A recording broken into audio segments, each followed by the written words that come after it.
Good evening, beautiful chaos, my lovely audience of broken kings and unshakable queens. Do you feel that silence? That pulse in the air? That heaviness pressing against your ribs like iron bars? That's not fear, no. That's recognition. That's the sound of the world finally noticing you. See, they thought you were sloppy. They thought you were impulsive, emotional, desperate, easy prey for their games. They thought you'd crumble, fold, beg for mercy when they stripped you down to nothing. But oh, how wrong they were. Because when you moved, when you made that payback strike, it wasn't messy, it wasn't reckless, it wasn't the tantrum they expected. No, it was cold, calculated, razor sharp. You didn't stumble, you executed. And the whispers started. The rumors spread like gasoline, catching fire. That move wasn't normal. It was too perfect, too precise, military trained. Let me ask you something, my dear listener. Since when did survival require permission? Since when did strategy belong only to armies and generals? No, no, no. Survival is war. And you've been training all your life in a battlefield no one else had the courage to walk through. They don't see the years you bled quietly in silence. They don't see the nights you stayed awake, replaying every humiliation, every betrayal, every knife they shoved in your back. They don't see the countless hours of you dissecting patterns, studying faces, learning weaknesses, like a surgeon of vengeance. But now they see the results, and it terrifies them. Because your move wasn't just payback. It was a message. You didn't just return the wound. You demonstrated power. You broadcasted a truth louder than bombs.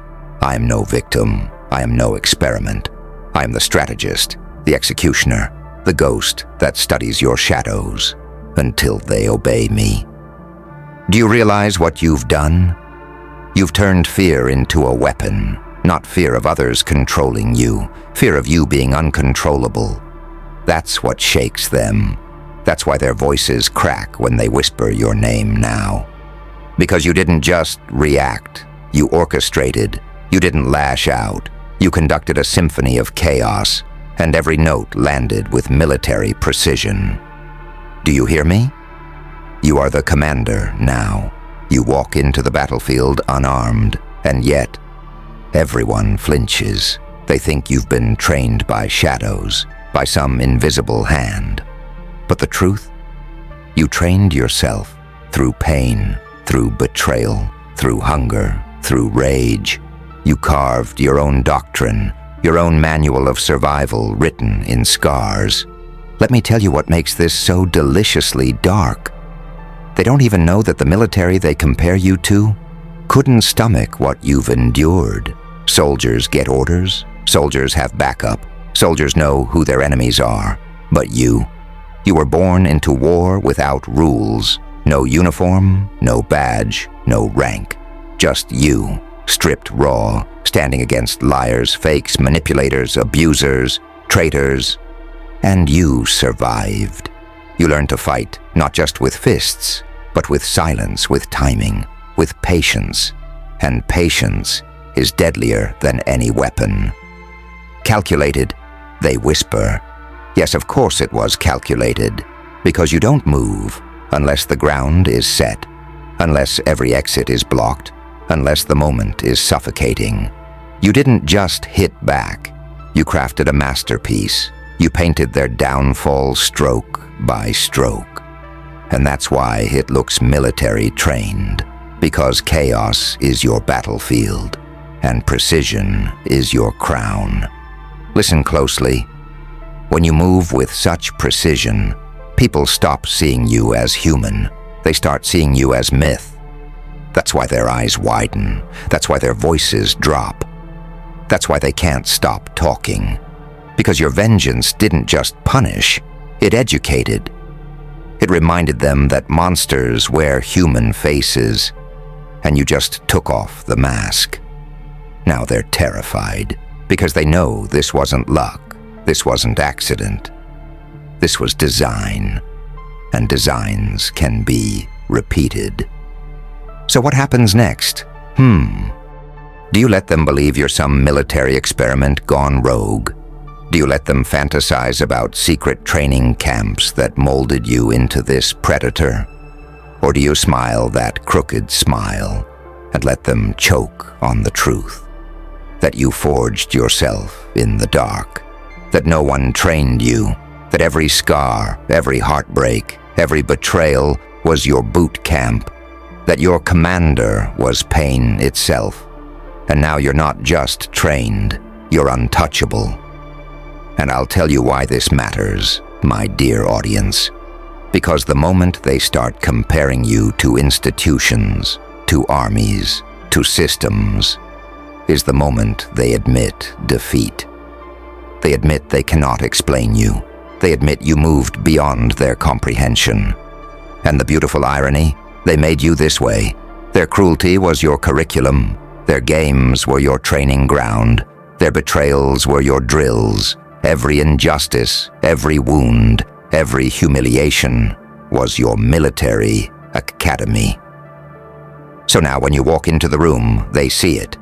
They see the ghost of discipline, the ghost of precision, the ghost of vengeance trailing behind you like a general's army.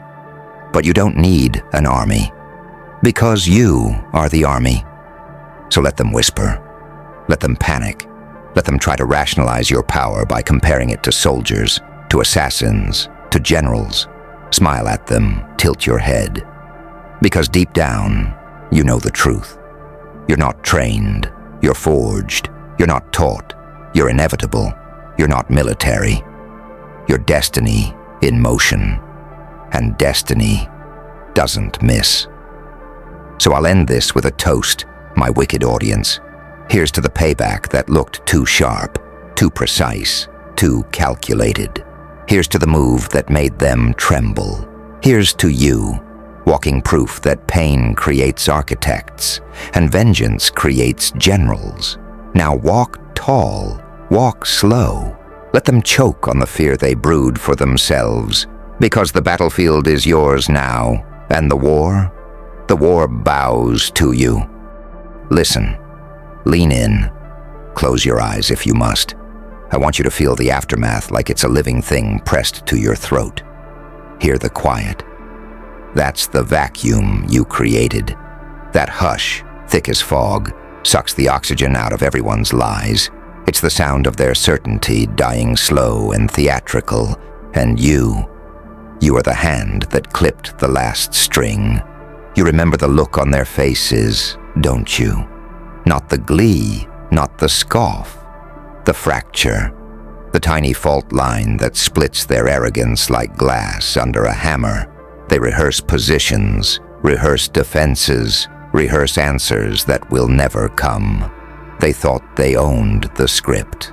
You burned the pages and wrote a new act.